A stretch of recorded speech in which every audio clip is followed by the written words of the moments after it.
tabax nañ ko fonds intergénérationnel nañ ko tabaxee parce que pour man il est bien les ressources pétrolières moi je faisais partie des gens qui pensaient que les 75 milliards là boo ko dugalee ci budget 6 000 milliards c'est 1000 fois rien dañ ko waroon jël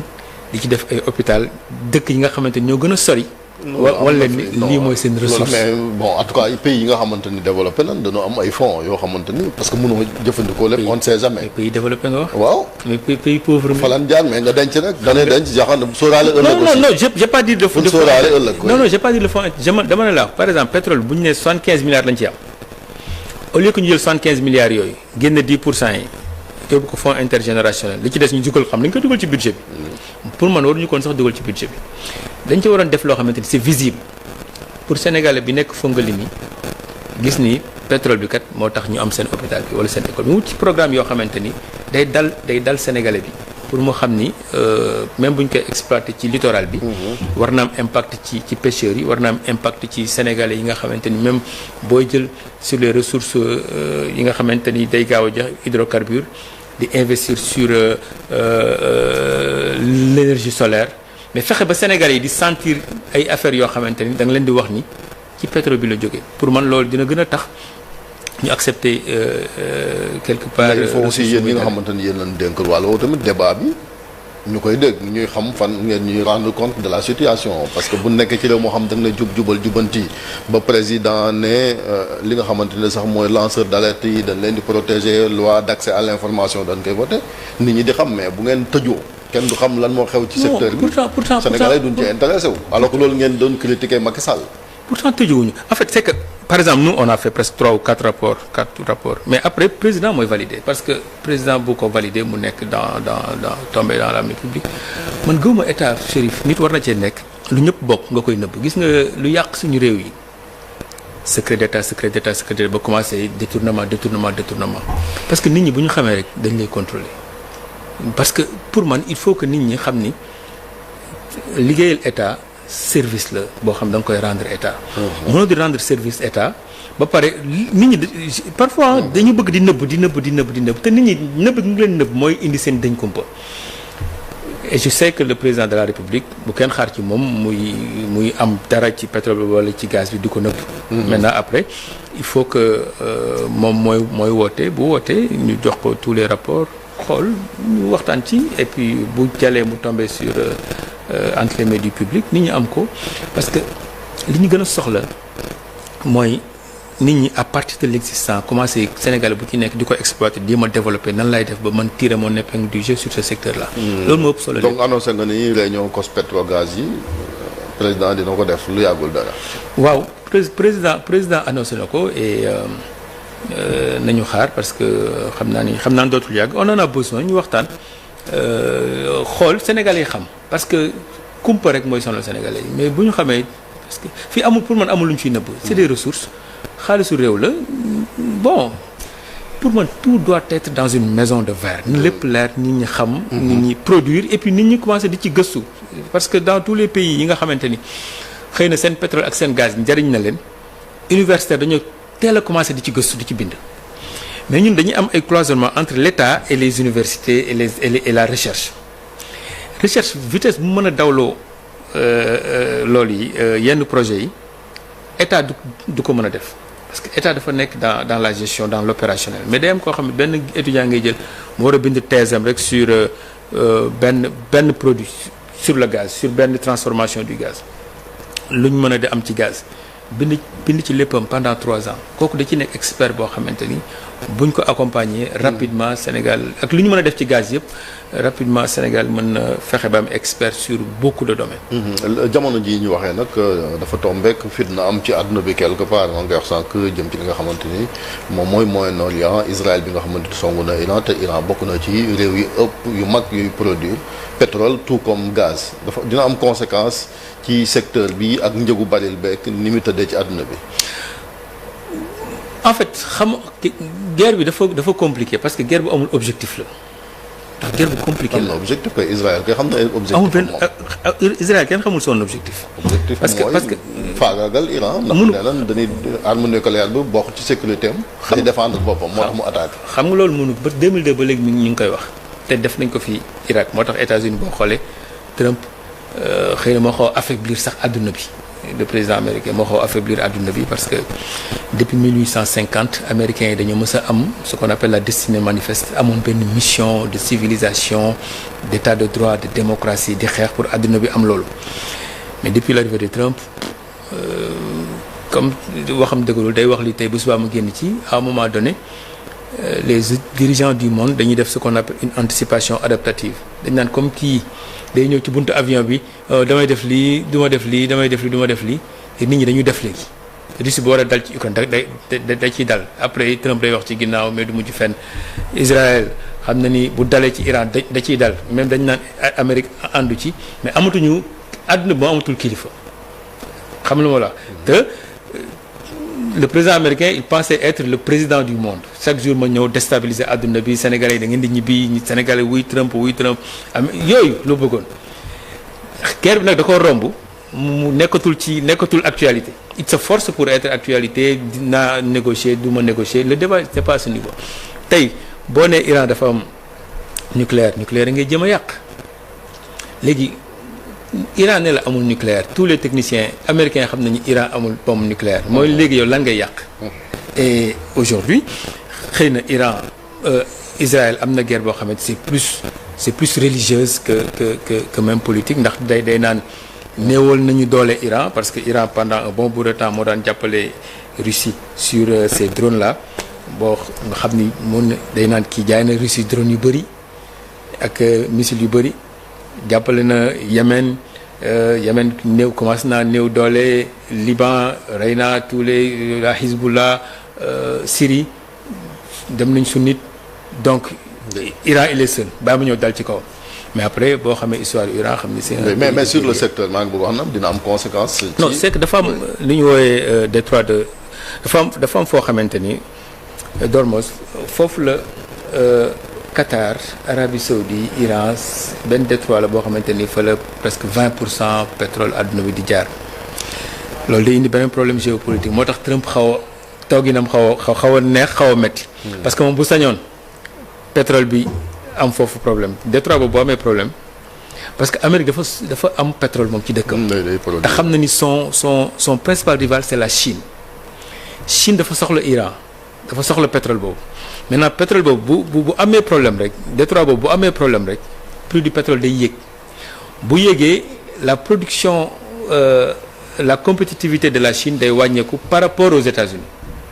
ndax Amérique dafa am ay ressources am ci biiram xëcc na ay entreprise am napp na leen ñu bëri daw nañu ñëw léegi bu mënee moom day xool quelle que soit la guerre bon parce que dans les moments les plus difficiles ci ngay xoolee comment tirer ton épingle du jeu mais le problème mooy que ce soit l'Iran que ce soit la Chine que ce soit la Russie ñoom ñëpp dañ def lu ñu mën a def pour Iran continuer di ravitailler en pétrole et en gaz mais le problème fondamental bi nit ñi jëlul en compte mooy premièrement Iran depuis 40 ans dañ ko génne dans le monde occidental li ñu jàppee convention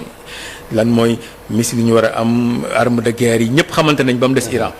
xamuñu lan la Iran denc xamuñu lan la Iran di génne donc xamuñu kañ la guerre bi di jeex et pour la première fois Israël daraan guerre ci dëkk jàmbur léegi ñu ngi attaqué dëkkam. ñun doon ko yëg ñun Sénégal comme ñu nit ba léegi ñu ngi jëfandikoo pétrole bu jóge bitim réew. ah non yëg bi moom leen dong la mooy détroit boobu bu fàttee mu àdduna bépp ko yëg parce que pétrole gaz bu yokkee. prix yi mooy yokk parce que c'est le prix du transport qui va augmenter prix du transport bu augmenter rek. fret lépp looy jënd bitim réew da ngay te obligé nga fay plus cher donc li ñu ñaan yàlla mooy guerre bi gaaw a jeex mais guerre bu am objectif mooy gaaw a jeex par exemple da ngay xëy ñaan dañu rey roi bi dañu rey l'ayatollah bi et doo comprendre objectif léegi nag ñuy wax ci wàllu économie sànq conseil des ministres adopté nañ ko projet de loi de finances rectificative bi nga xamante ni gis nga boobu léegi ñi ngi ko doon xaar ci jamono joo xamante ni Sénégal mi ngi sax defaat en tout cas di lebaat ba ñuy wax emprunt obligataire 300 milliards de francs CFA dégg nga opposition bi fan yii sonal gi ñu leen sonal jàpp ni leb gi ba kañ surtout réew moo xamante ni da nga jàpp ni da nga fay fekk ku leb ba dépassé li nga xamante sax mooy critère de convergence yi gis nga rapport Cour des comptes bi nee nañ jege na 100%. yéen ngeen bëgg ñu wàññi impôts yi ba pare bëgg la ñu leb c'est-à-dire que le grand problème mooy loolu c'est-à-dire que état nee naa ñaar rek la am impôt wala dette ñun nag dañoo bëgg ñu wàññi la lépp wàññi la impôt yëpp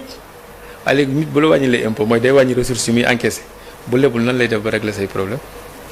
parce que état lépp rek la mën a def ak wala recette fiscale moo tax ñuy insister pour état investir sur l'environnement des affaires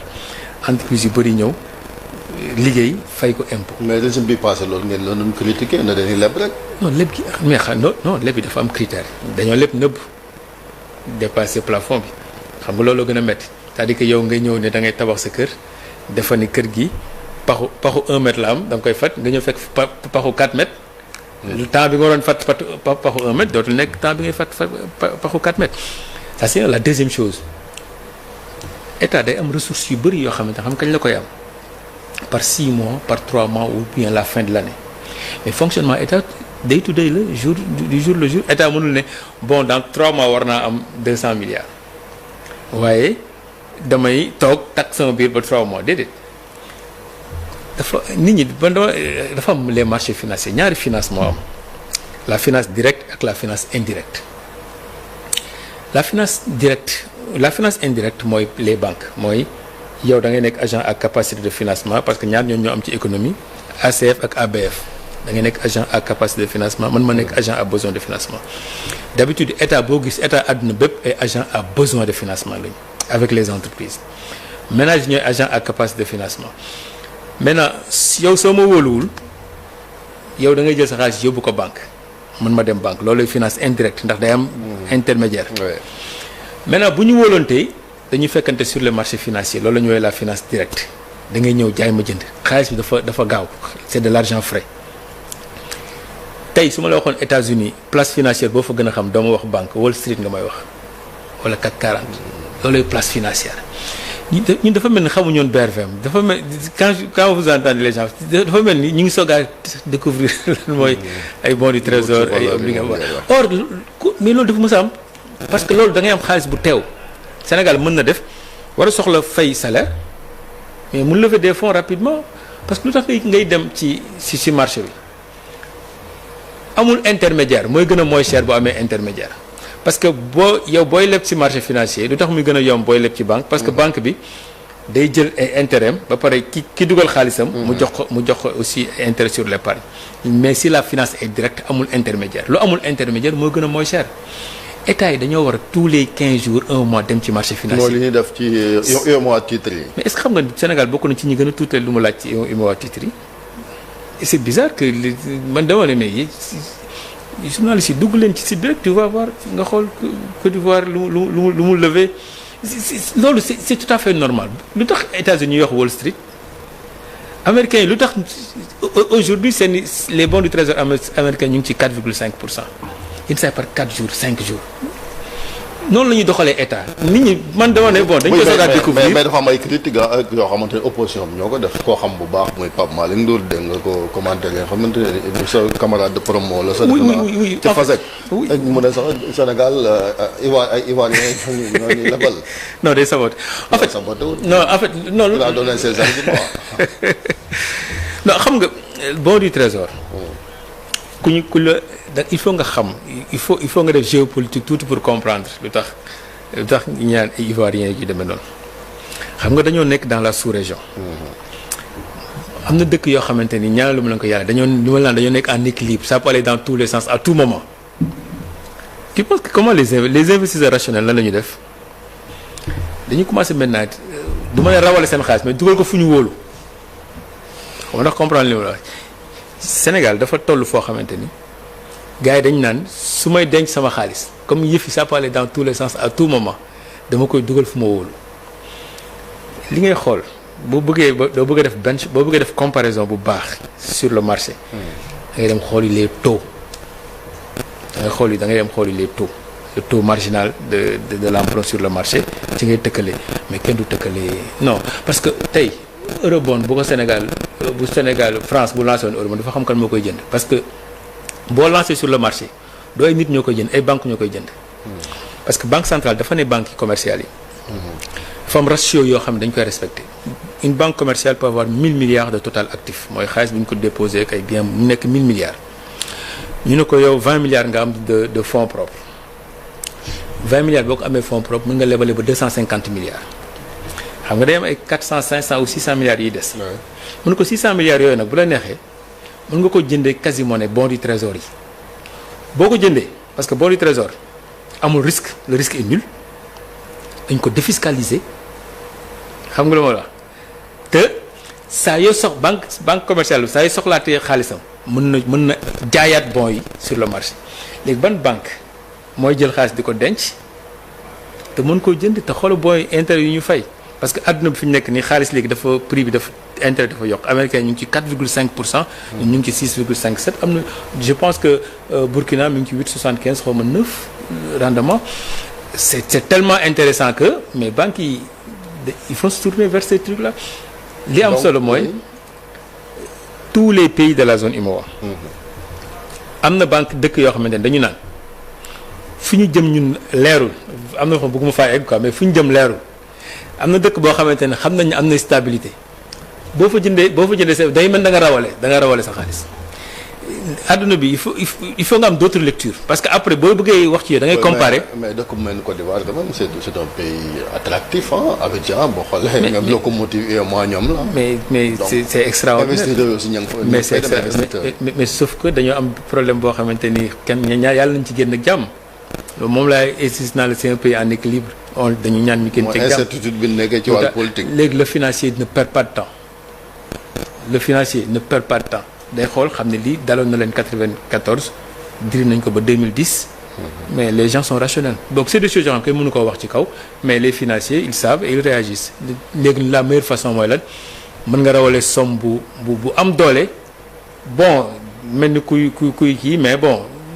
am na yoo xam ne mënu faa egg mais les sachants donc yow selon bu nga ne Pape Malick day saboté par rapport ak lim ne du particulier ivoirien yi ñoo jox koppar yi nga xamante ne Sénégal levé na ko ci UEMOA titre yi. non c'est les banques non en fait banques yi ñooy jënd parce que pour nga mën a jënd faw nga am compte banque centrale adjudication banque centrale buy woo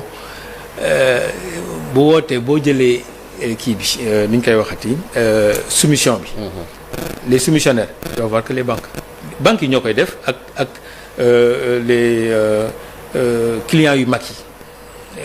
les mais d'habitude fii dans la zone UEMOA ce n'est que les banques yi la après banques yi nag da ngay xool yan dëkk la mën nga xool yooyu information yëpp dañ la koy jox mais jàppal ni day am banque yoo xamante ni dañ naan fi ñu jëm xamuñu ko bàyyi ñu rawale foo xamante ni xam nañ ni après suñu xaalis dina loolu mais c'est pas ça n'a rien à voir. mais Côte d'Ivoire day laaj ci marché bi. Sénégal laaj. ak les autres pays. le taux de couverture le taux xam nga day am lu ñu woowee taux d'absorption. et taux de souscription. Sénégal li ñu ko jox ëpp lu ñu jox Côte d'Ivoire en termes de pourcentage. ça veut dire que donc c'est pas nga jàng ci na parce que duñu wóolu Sénégal. non loolu. boo xoolee sur le dëkk bi gën environnement des affaires fii. c'est le Sénégal. dans le monde des affaires Chérif. étalon de mesure yi ñuy utiliser ak yi ñuy utiliser dans le monde des affaires dafa wuute parfois nag bon les aspects politiques les gens peuvent dire à gauche à droite mais Sénégal boo taux de souscription Sénégal bon au Sénégal il faut nga analyser ko par rapport ak yeneen booy nga xool après yu bëri bon ay état mënoo wax lu xaw a kii mais tu vas voir que confiance bi ñu am. mais est-ce que du poser problème mu financement de notre économie loolu est-ce que du aspect bu am solo boo xam te ne dañ ci war a taxaw mu leer ñu xam ne ñun ban levier lañ mën a appuyer ngir financer suñ koom-koom au lieu taf yëngal bi tey bu tey yaa ngi def rebond fii bu subaa nga dem ca UEMOA titre mu leer. Sénégal ba muy dee da koy def doo dégg ma la États-Unis parfois par 3 jours la koy def 3 jours lay wàcc Nasdaq wala au niveau du Dow Jones levée des fonds état day soxla xaalis bu frais bii dafa gaaw mais da ngay permettre aussi banques yi am activité. xam nga réew activité économique rek moo ko yor dama ne Sénégal dafa mel ni ñu ngi soog a xam lan mooy bon du trésor moi j'ai li jàngale naa ko 15 ans par exemple marché financier. pendant 15 ans parce que c'est intéressant c'est un débat boo xam ne bu njëkk c'était l'élite mais bu nee ba citoyen di ko. c'est à saluer moo tax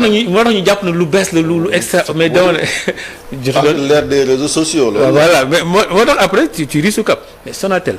lu ko may dooleem ci 98 la dugg sur le marché financier jaayee action nit ñi jënd ci action yi. tey c'est la plus grande entreprise de la sous-région avec presque plus de 2500 milliards de chiffre d'affaires 2500 milliards loolu lu ko may mooy dafa teel dugg sur le marché financier loolu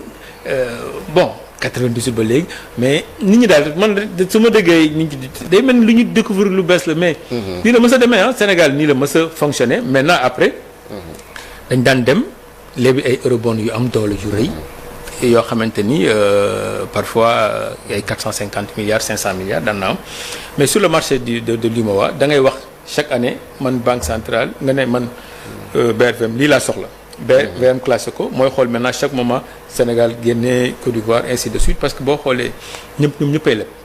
oui mais jamono jooju gis nga en tout cas Fonds monétaire international Sénégal soxla woon na lu toll ci 2 milliards de dollars en urgence. ñoom ñu lànk ne bala ñu waxaat mbiram programme bu bees faw Sénégal leeral 7 milliards yi nga xamante ni mooy li Cour des comptes waxoon loolu dafa mel ni dafa mel xoj Sénégal ba fi mu doon programme bu bees mënu koo am ci FMI. baax na mais jar na ko Chérif.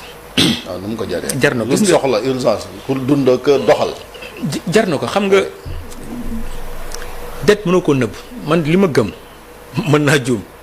mais dama gëmoon ni. mandat 2024 2029 c'était un mandat piégé dañ ko bëggoon piéger.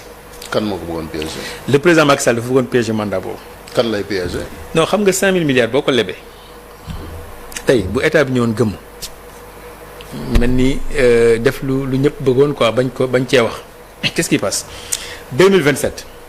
figure-toi ñu fuite ni am na dette bu ñuy nëbb qu'est-ce que le FMI va faire selon toi day taxaw ne Sénégal noo taxawal. j'ai des preuves ni am na dette bu ñuy nëbb xam nga après lan la ñuy xool bu ñu génnee état yi ñu ne xool mais yéen Sénégal yéen a ngi fay lii di fay lii di fay lii yéen lii moom foo ngeen ko lebee xam nga régime bi lebe ko yaa ngi koy nëbbal beneen régime bi nga koy nëbbal mën na la jaay ba pare FMI arrêté léppam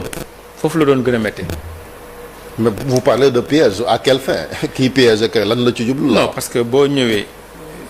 ñu ne la lii mooy convention bi da ngay leb ba 75% même boo ko bëggee bët assumer ko boo bëggee dépasse 75% assumer ko mais man dama cee wax a ba sonn. parce que. 2000 ñoom ils avaient parlé de 74 sax. non xam man moom lii dara bettu ma ci parce que je savais parce que nit ñi dañuy topp ñoon Macky Sall président Macky Sall ba mu ñëwee Diamniadio je sais pas si tu te rappelles avec le patron de l'FMI avec tous les pays de la zone UMOA. di wax naan dañu tëbal plafond bi j'avais fait benn article ne Macky Sall moom tëbal na plafond bu yàgg. foofu dafa dem gars yi bañ. foofu tëbal na ko foofu la ko tëbalee xam nga wala mais comme mënatu ko assumer mais ñu nëbbu ko